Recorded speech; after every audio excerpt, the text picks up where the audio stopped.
അമേരിക്കയുടെ genius visa എന്നറിയപ്പെടുന്ന O1 വിസയ്ക്ക് കുടിയേറ്റക്കാർക്കിടയിൽ വലിയ താല്പര്യം രൂപപ്പെടുകയാണ്.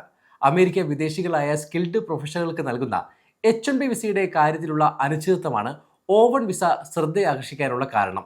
2025 39,000 O1 വിസകൾ ഭരണകൂടം അനുവദിച്ചു. ഇത് മുൻ വർഷങ്ങളെക്കാൾ കൂടുതലാണ്. O1 വിസ ഉടമകളുടെ ആശ്രിതർക്ക് നൽകുന്ന O3 വിസകളുടെ എണ്ണവും വർദ്ധിച്ചിട്ടുണ്ട്. O1 വിസകൾക്ക് 90% കൂടുതൽ അപ്രൂവൽ ലഭിക്കുന്നു എന്നത് ശ്രദ്ധേയമാണ്. അസാധാരണ കഴിവുകളുള്ള വ്യക്തികൾക്കുള്ളതാണ് അമേരിക്കയുടെ O വിസകൾ. ഇത് രണ്ട് പ്രധാന വിഭാഗങ്ങളായി തിരിച്ചിരിക്കുന്നു.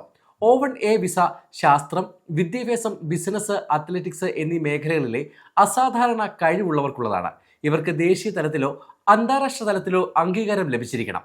ഗവേഷകർ, പ്രൊഫസർമാർ, സ്റ്റാർട്ടപ്പ് സ്ഥാപകർ, മുതിർന്ന ഉദ്യോഗസ്ഥർ, ഡേറ്റ ശാസ്ത്രജ്ഞർ, മികച്ച കായിക താരങ്ങൾ എന്നിവർക്ക് ഈ വിസ ലഭിക്കും. എന്നാൽ കല, വിനോദം എന്നിവ ഇതിൽ ഉൾപ്പെടില്ല. അമേരിക്ക 2020 സാമ്പത്തിക വർഷത്തിൽ 8,838 O1A വിസകളായിരുന്നു വിതരണം ചെയ്തിരുന്നെങ്കിൽ 2023 ഇത് 18,994 ഉയർന്നു. H1B വിസയ്ക്ക് സമാനമായി ഇന്ത്യക്കാരും O1A വിസയുടെ വലിയ ഗുണഭോക്താക്കളാണ്. O1B വിസ കല, സിനിമ, ടെലിവിഷൻ എന്നീ മേഖലകളിലെ അസാധാരണ കഴിവുള്ളവർക്കുള്ളതാണ്. കലാകാരന്മാർക്ക് ഒരു പ്രത്യേക നിലവാരം പുലർത്തണം. സിനിമ, ടെലിവിഷൻ രംഗത്തുള്ളവർക്ക് ദേശീയ തലത്തിലോ അന്താരാഷ്ട്ര തലത്തിലോ വലിയ അംഗീകാരം നേടണം. നടന്മാർ, സംവിധായകർ, നിർമ്മാതാക്കൾ, സംഗീതജ്ഞർ, നർത്തകർ, ഛായാഗ്രാഹകർ തുടങ്ങിയവർക്ക് ഈ വിസ ലഭിക്കും.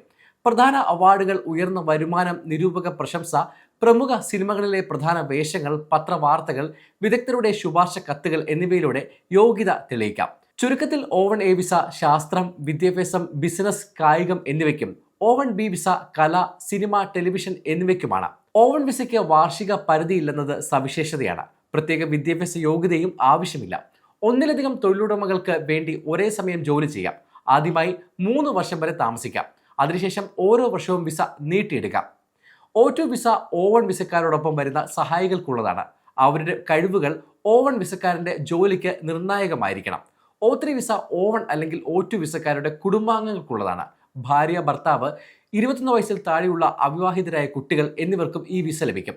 O3 വിസക്കാർക്ക് അമേരിക്കയിൽ താമസിക്കാനും പഠിക്കാനും സാധിക്കും. എന്നാൽ ജോലി ചെയ്യാൻ അനുവാദമില്ല.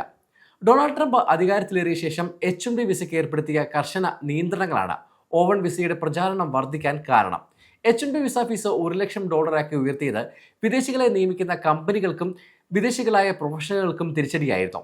O1 വിസയുടെ അംഗീകാരം എക്കാലത്തെയും ഉയർന്ന നിലയിലാണെന്ന് ബിയോണ്ട് ബോർഡർ സഹസ്ഥാപകനായ ഫെഡറിക് NG പറയുന്നു. H1B വിസയുടെ കാര്യത്തിലുള്ള അനിശ്ചിതത്വവും ഫീസ് വർധനവും കാരണം പലരും O1 വിസയെ ഒരു സുരക്ഷിത പാതയായി കാണുന്നുവെന്നും അദ്ദേഹം പറഞ്ഞു. അതേസമയം TCS, വിപ്രോ, കോഗ്നിസന്റ് തുടങ്ങിയ കമ്പനികൾ H1B അപേക്ഷകൾ കുറച്ച് O1 വിസയിലേക്ക് മാറുന്നുണ്ടെന്ന പുതിയ റിപ്പോർട്ടും പുറത്തുവരുന്നുണ്ട്.